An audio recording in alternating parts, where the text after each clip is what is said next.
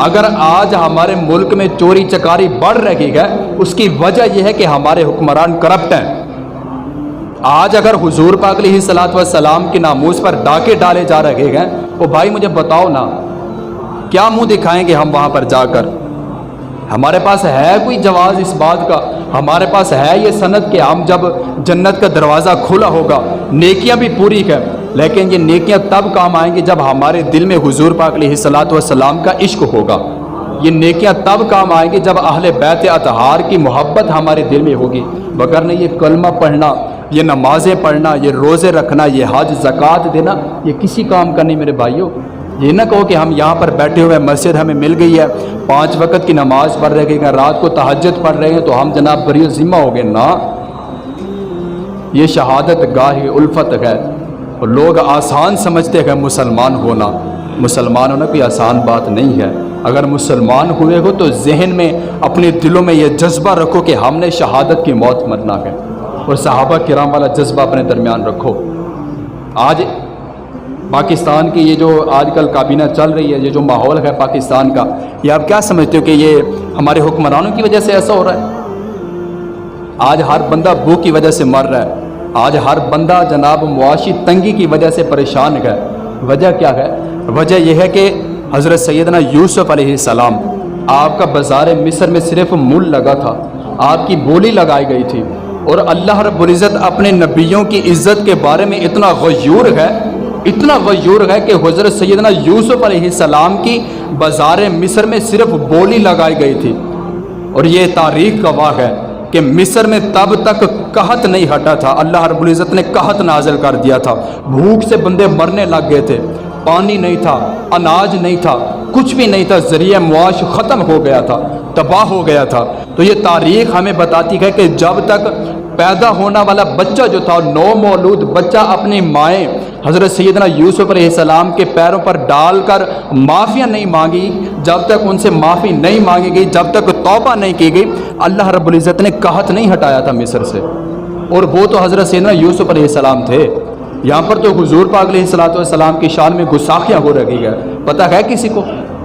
حضور پاک علیہ الصلوۃ والسلام کے خاکے بنائے جا رہے ہیں، اور ہم سکون سے بیٹھے ہوئے گئے۔ یہ قحط اس چیز کی وجہ سے آ رہا ہے، یہ تنگی جو ہے، یہ ہمارا معاشی جو یہ ماحول خراب ہو رہا ہے، ہمارا یہ جو آمد و رفت ہے یہ خراب ہو رہی ہے۔ وجہ کیا ہے کہ آج حضور پاک علیہ الصلوۃ والسلام کی ناموس پر پہرا دینے والے مسلمان جو ہے وہ بہت کمزور ہو چکے ہیں۔ اپنے اندر جذبہ پیدا کرو میرے بھائیوں، یہ حقیقت بات ہے۔ جب ہمارے درمیان یہ جذبہ اور یہ عشق پیدا ہوگا کہ خبردار کوئی بندہ حضور پاک علیہ الصلوۃ والسلام کی شان میں کوئی اونچ نیچ بھی کرے گا تو ہم اس کو کاٹ کر رکھ دیں گے۔ یہ حدیث موجود ہے کہ من سب نبی فاقتلوہ، کہ تا قیامت کوئی بھی بندہ حضور پاک علیہ الصلوۃ والسلام کی شان میں گستاخی کرے تو اس کو کاٹ کر رکھ دو۔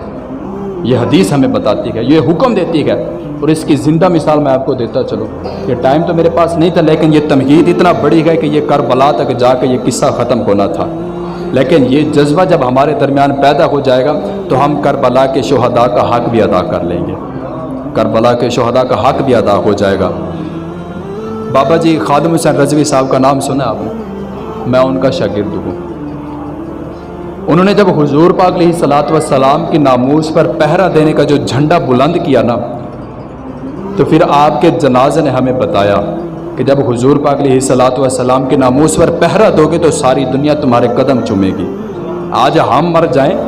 تو 1 منٹ بعد 2 منٹ بعد ہمارے ناک میں ہمارے کانوں میں روئی ٹھونس دی جاتی ہے،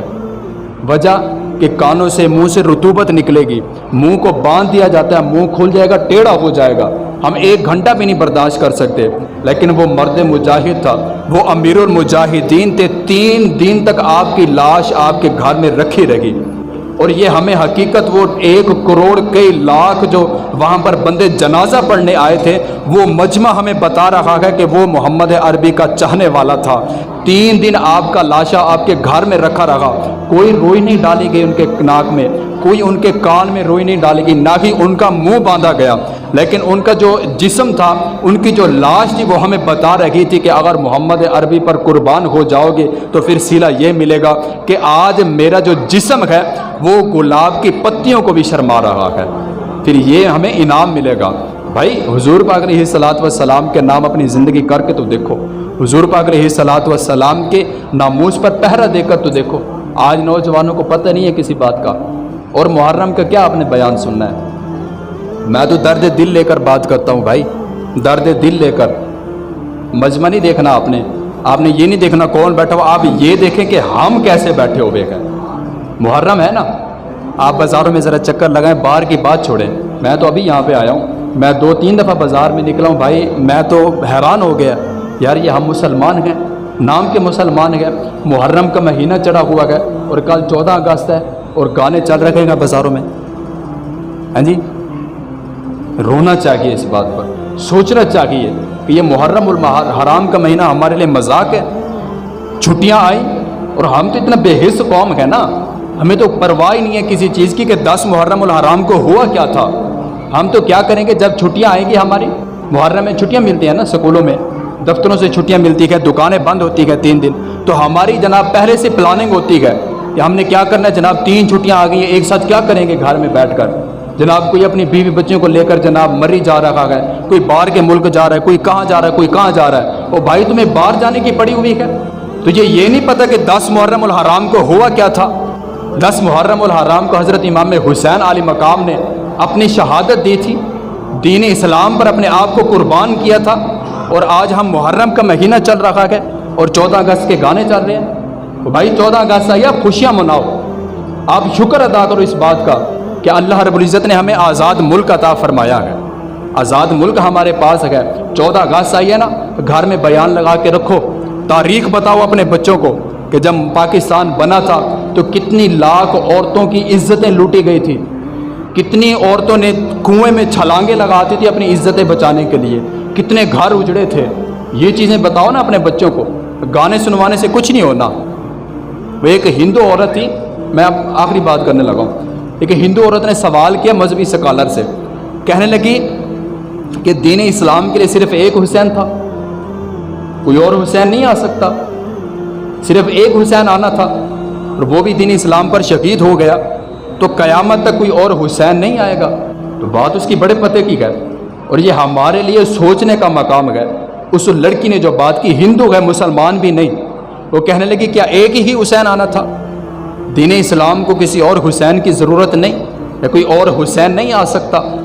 تو پھر وہ جو مذہبی سکالر تھے وہ کہنے لگے حسین آ سکتا ہے، دین اسلام کو ایسے حسین کی ضرورت ہے، ہر صدی میں ضرورت ہے، لیکن کیا کرے دین حضرت امام حسین علی مقام کو پیدا کرنے کے لیے فاطمہ جیسی ماں جو نہیں رہی آج حضرت امام حسین علی مقام آپ کو پیدا کیا تھا آپ کی اماں جان نے، جب حضرت فاطمہ الزہرا سلام اللہ علیہا، آپ بھی تو شان بڑی براء البراء ہے، حسین آج بھی آ سکتا ہے، وہ جذبہ آج بھی آ سکتا ہے، لیکن آج وہ مائیں نہیں رہی ہمارے درمیان، نہیں ہے، حقیقت بات ہے بھائی، حقیقت بات ہے۔ آج ماں جو ہے ایک بچہ اگر باہر چلا جائے تڑپنے لگ جاتی ہے، مسجد میں چلا جائے، لو جی میرا بچہ مولوی بن گیا، یہ کیا کرے گا، کہاں سے کھائے گا، مولوی ادھر پھر رہا ہے، کوئی ادھر پھر رہا ہے، وہ لبیک والوں کے ساتھ مل گیا تو یہ اٹھا کے جیل میں لے جائیں گے، ہیں جی ہم کیوں جائیں جی؟ نانا بھائی آپ نے نہیں جانا، ماں اپنے بچے کو کہہ رہی ہوتی ہے کہ بچہ اور جو مرضی کر لے، لیکن تحریک کے ساتھ نہ لگی، تحریک لبیک کے ساتھ نہ لگی، نہ لگو۔ آج تو آپ کو تحریک کو آپ کی ضرورت نہیں ہے، وہ جس کا جھنڈا اٹھایا ہے نا لبیک والوں نے، وہ جھنڈا ہمیشہ سر بلند رہے گا، لیکن ہم اپنا فرض جو ہے وہ ادا نہیں کر رہے، قیامت والے دن پوچھا جائے گا۔ آج حضور پاک علیہ الصلوۃ والسلام کی ناموس پر پہرا دینے کے لیے کیا ہم ہاتھ کڑیاں نہیں لگوا سکتے اپنے ہاتھوں پر؟ کیا ہم آج حضور پاک علیہ الصلوۃ والسلام کی ناموس پر پہرا دینے کے لیے جیل بھی نہیں کاٹ سکتے؟ اور یہ کتنا بڑی فرعونیت ہے کہ جہاں پر اگر اسمبلی میں کسی کی جناب وہاں پر بے عزتی ہو جائے، اسمبلی کی بے عزتی ہو جائے تو جناب سارا محکمہ کھڑا ہو جاتا ہے۔ تو یار جس اسمبلی میں بڑا سارا کار کے آپ نے لا الہ الا اللہ محمد الرسول اللہ اتنا بڑا کلمہ لکھ کے لگایا ہوا، اس کی لاج نہیں ہے آپ کو، اس کا پتہ نہیں ہے، اس کی پرواہ نہیں ہے آپ کو، تو اگر آپ حضور پاک علیہ الصلوۃ والسلام کی ناموس پر پہرا نہیں دیں گے تو آپ پھر ایسے ہی ذلیل و رسوا ہوں گے جیسے آج ہو رہے گا ہم۔ جب تک ہم حضور کی ناموس پر پہرا نہیں دیتے، جب تک ہمارے درمیان حضرت امام حسین علی مقام جیسا جذبہ نہیں آ جاتا، تب تک ہم مسلمان کہلوانے کے حقدار بھی نہیں ہیں۔ میں تو یہ کہتا ہوں، وہ کیا خوب کہا تھا کسی شاعر نے کہ وہ معزز تھے زمانے میں صاحب قرآن ہو کر، ہاں جی، وہ معزز تھے زمانے میں صاحب قرآن ہو کر، اور ہم ذلیل و رسوا ہوئے آج کے مسلمان ہو کر۔ کچھ بھی نہیں ہے ہمارے پاس، کچھ بچا ہے؟ بتاؤ تو صحیح۔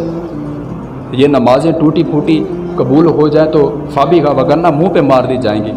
اگر عشق محمدی کا ایک بھی ذرہ مل جائے گا تو ہر چیز قبول ہو جائے گی۔ اپنے اندر حضرت امام حسین علی مقام جیسا جذبہ پیدا کرو، حضور پاک علیہ الصلوۃ والسلام کی ناموس پر پہرا دینے کے لیے اپنے آپ کو ہمہ تن گوش رکھو، ہر وقت تیار رہو۔ آج اگر دیہات میں بیٹھے تو کوئی بات نہیں، اگر ہماری ضرورت پڑی اسلام کو تو ہم سب سے آگے کھڑے ہوں گے، سب سے آگے کھڑے ہوں گے۔ اللہ رب العزت ہم سب کو حضور پاک علیہ الصلوۃ والسلام کی ناموس پر پہرا دینے کی توفیق عطا فرمائے،